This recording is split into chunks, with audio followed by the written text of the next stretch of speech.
actually did something bad and yet didn't break the law in a way that cost them money. Let me explain. A woman came to the shop and showed the guys that she had a large assortment of gold coins. Gold currency is one of the few surefire items that can be sold for a quick profit. So after some back and forth haggling, the coins were bought for $12,000, a very nice sum. One problem, the coins weren't hers. She had actually stolen the entire collection from her uncle, and when he found out what she did, he tried to get the coins back from the Pawn Stars. Second problem, they didn't have the coins anymore. Introducing Spectrum Mobile, built on America's largest, most reliable LTE network, and designed to save you money. With the best network, the best devices, and the best value. Spectrum Mobile, quick to learn more. They melted a majority of them and sold them for much more than the $12,000 they spent. How is that possible? Simple. They didn't tell the woman the truth in full regards to the value of the coins. Unbeknownst to her, her uncle had some pretty rare coins in that collection, including some buffalo gold pieces. So all in all, the gold collection was worth $50,000. And because the guys melted and sold the coins before the uncle came to collect, they weren't legally obligated to compensate him for his lost property. Oh, and if you're curious about the niece, she was eventually charged with robbery and selling stolen items and sent to prison. 3. A regular scam.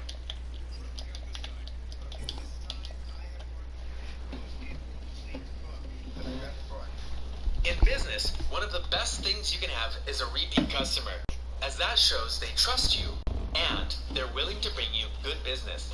Sure enough, the Pawn Stars have many of those, but one of their most popular ones is a guy named Adam. Adam has brought in many items, and you'd think that by now he'd know when the crew was not giving him the best price. Yeah, about that. In the season 14 episode, Oh Holy Pawn, Adam brought in a page of the Gutenberg Bible, which is one of the oldest versions of the Bible in the West, as the Gutenberg press was made in Germany back in 1440, and only 49 of them exist in the world today. So even a piece of the Bible from that time period is very valuable. Rick had to be sure about the page despite it looking like the real thing. But when his expert confirmed this to be a real page from the Gutenberg Bible, the race was on to find a good price for the item. Adam wanted $65,000 for the page, but Rick shot that down and suggested $40,000. The two went back and forth and eventually settled on $47,000. While that still is a lot of money for a single page of a Bible, the expert Rick brought in said right in front of Adam that the page was valued at around $80,000. So he got only a little over half of what the page was actually worth. So much for keeping your friends close, am I right? 2. An offer she refused. I have a script of The Godfather. Okay. It came with a picture of The Godfather. Here's another interesting tale of a customer who knew better than to trust the Pawn Stars when the offer seemed too low. In season 4, a woman named Diane entered the store and offered up a bound script for The Godfather, one of the most beloved movies of all time. Now, despite the fame of the film, the script itself isn't worth too much on its own. However, there were signatures on the script, and one of them read Al. Well, a famous actor in the movie was none other than Al Pacino, and this sent Rick into a near frenzy. But he knew better than to trust his gut alone, so he called in an expert. This expert confirmed that the signature was from Al Pacino, but Rick went into a hard sell mode and offered her at max $500. Since Diane was trying to get around $10,000 for it for charity, she refused and took the book away. Ironically, she did a charity auction for the book and noted the expert's documentation that this was Al Pacino's signature and thus got the book sold for $12,000. But after hearing about the book on Pawn Stars, the producer of the film came forward and noted a key fact about that book.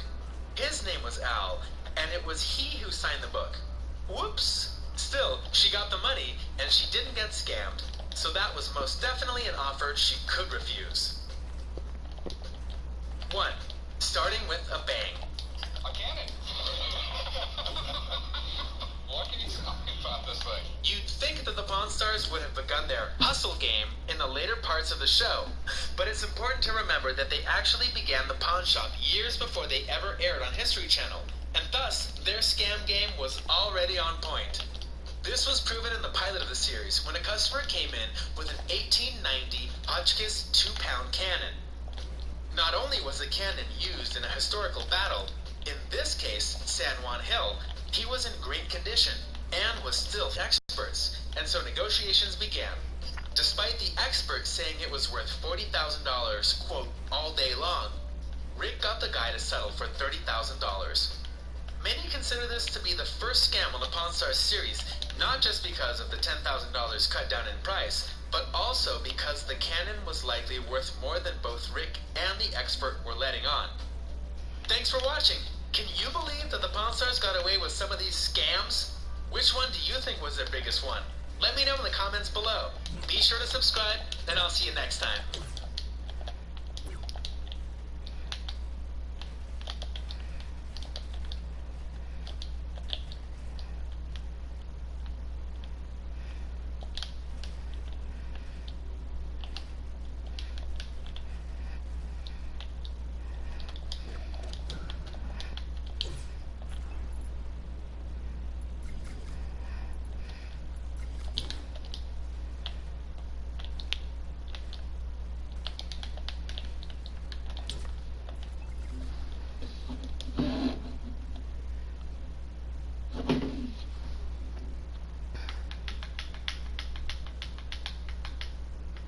Well, that...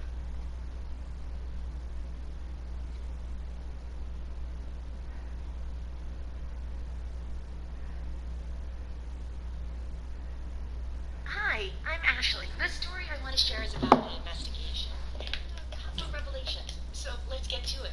I live with my mom since my parents are divorced, and I spend time with my dad on the weekends. It's been like this for a while already, and on weekdays, my dad is really busy, so our plans never change. On weekends, we spend time at his place, and he never visits our house since there's still tension between him and my mom. You know, this happens sometimes. So all their communication is really awkward most of the time. Because of that, my mom and I were pretty surprised to see him pull up to our house randomly on a Wednesday night when we were just about ready to go to bed. He came in looking really edgy, like something shocking had just happened and he needed to talk about it. On that Wednesday night, my dad was using a dating app. Imagine how awkward this was to talk about for all three of us, but I'm not judging. He's a single man now, and I'd be happy if my parents moved on already. But anyway, that's not what the story is about. So my dad was on this dating app, swiping through pictures of single women, when he came across a profile of a young girl named Ashley, with pictures of his daughter and a frisky status. He showed us the pics. They were mine. He started with this nervous monologue about me trying to get in trouble by posting my pictures on there and lying about my age and writing things like that.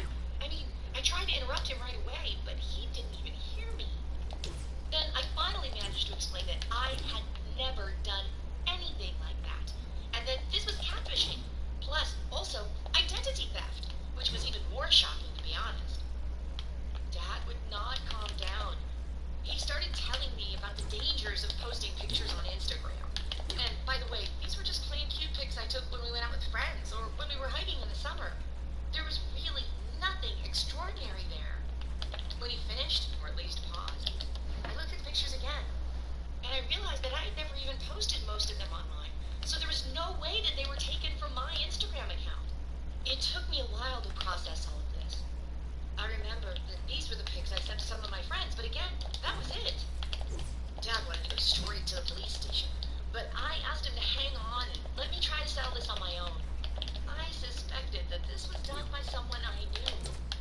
So the next day, I told the whole story to my boyfriend Clay. I really liked that he didn't hesitate and was enthusiastic about finding the culprit, so the investigation had begun. First, I looked through all the pictures I'd sent to people over the last year. It turned out the pics in question were sent to Mom and Dad, to Clay, and to a group chat with 3 of my friends. I didn't want to think that one of them would do something like that, but we had to check. Among these 3, we had a clear suspect. It was Madison.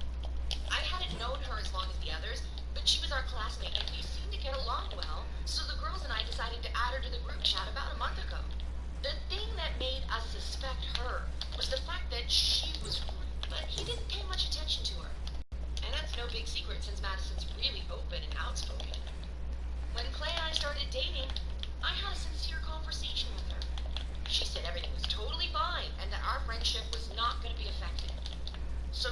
started to think that all of this was some kind of mean, twisted plan of hers to get revenge. But there's no other way to find out other than talking to her. And if she were capable of what she allegedly did, then she would have no problem lying to me about it. That's why I decided to use this simple manipulation trick. After school, we were walking to the bus stop when I suddenly said, "I know what you did." She did not seem to understand. "With the pictures?" I specified. She still seemed puzzled. So after the trick didn't work, or she had nothing to do with it, I started explaining. It all seemed like a surprise for her. I even showed her the screenshots. She looked sad for me over the fact that all of this was happening. And I believed her. More than that, she told me that she was already in love with another guy and that he even asked her out a few days ago. She showed me his pictures, and he was a really good-looking guy who, as she said, was also smart and funny. When I told all of this to Clay, he did not believe her. And he actually got all aggressive and started calling her names and stuff. And I found that suspicious. I still did not think that Clay could have done it, but I had an idea that I had to check into. You see, he has a best friend named Tony. Tony is not very social, so he texts Clay all the time since Clay is basically the only person he interacts with. I've never liked Tony, since, according to what Clay told me, he is toxic and egotistical, but they have been friends since early childhood. I know that this is not the right thing to do, but when I had a chance the next day, I checked the attachments in Clay's chat with Tony, and the pictures were all there. But Clay told me that he did not send them to anyone. I demanded an explanation. Clay seemed devastated. But now he had to tell me the whole story. When we had just started out with our relationship, like first dates and all that, he would send my pictures to Tony to, I guess, show off. And he stopped doing that as we got closer, but after we found the dating profile, he had a serious talk with Tony, and it turned out that he did it. Partly it was a scheme to get extra money by asking people to send it to him on behalf of a cute girl, and partly he was just jealous. Over. But so was my relationship with Clay. Since the time, he was too scared to tell me the truth. The app blocked the account, and we decided not to go to the police. I'm still not quite sure.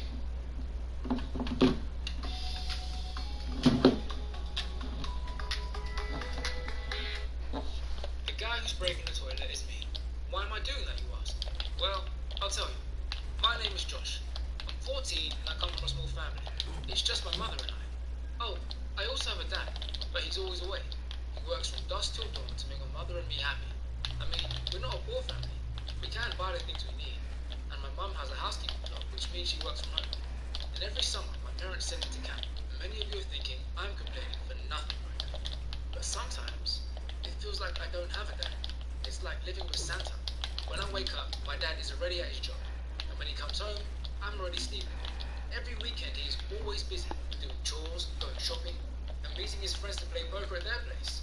I almost never see him. And we don't spend time together, like other guys do with their dads. I am glad that he can provide for our family, and I am honestly so proud of him. But I miss him a lot. My last birthday made me really upset. I invited some friends over and had a barbecue. But suddenly, my dad received a phone call, gave me my gift, excused himself, and went to work. After that, I had an idea. The next morning, I put on some jeans and a t-shirt instead of my school uniform. Mum got really angry and insisted I change my clothes.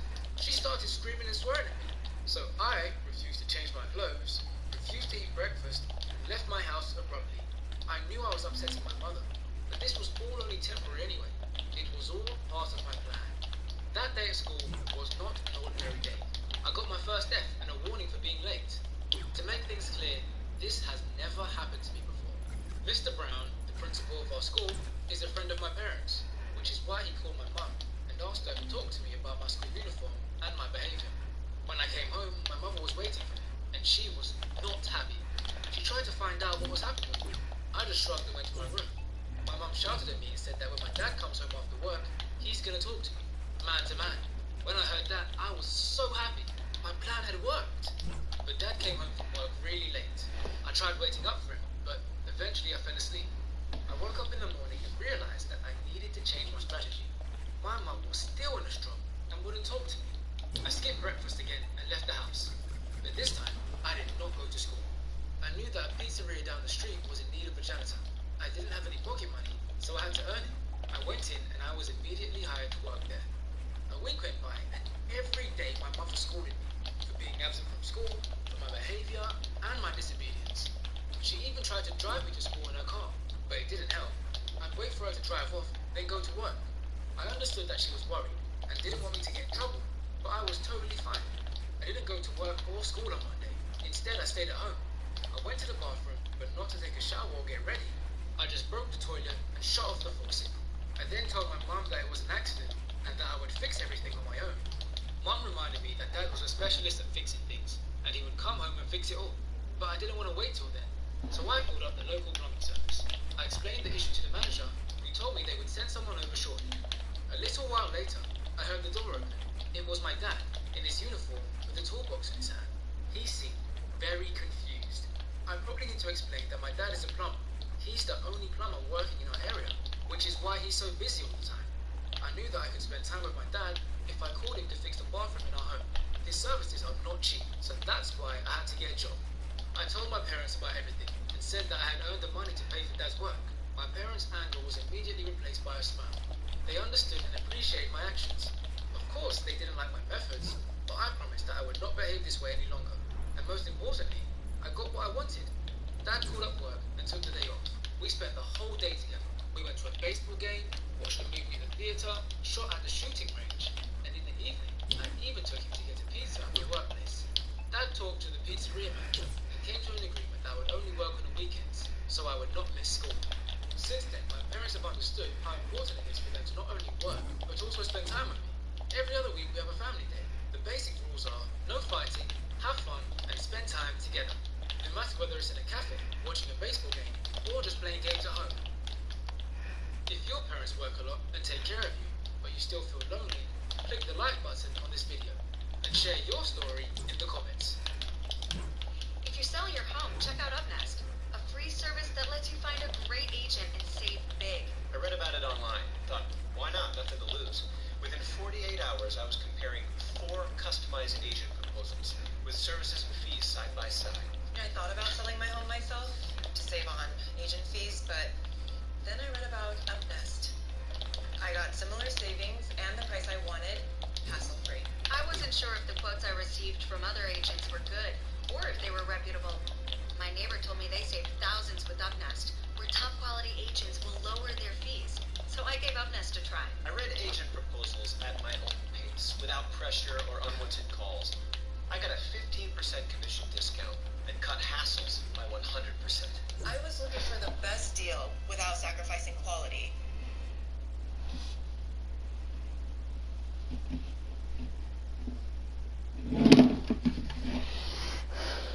How to be a builder.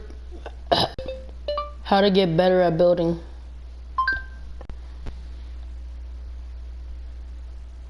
I play a lot of duos, so a lot of times I'm going 2v1 against a squad. Wins 3 V-Bucks. All you need to do is to drop a like on this video, make sure you guys subscribe to the channel, turn on my video.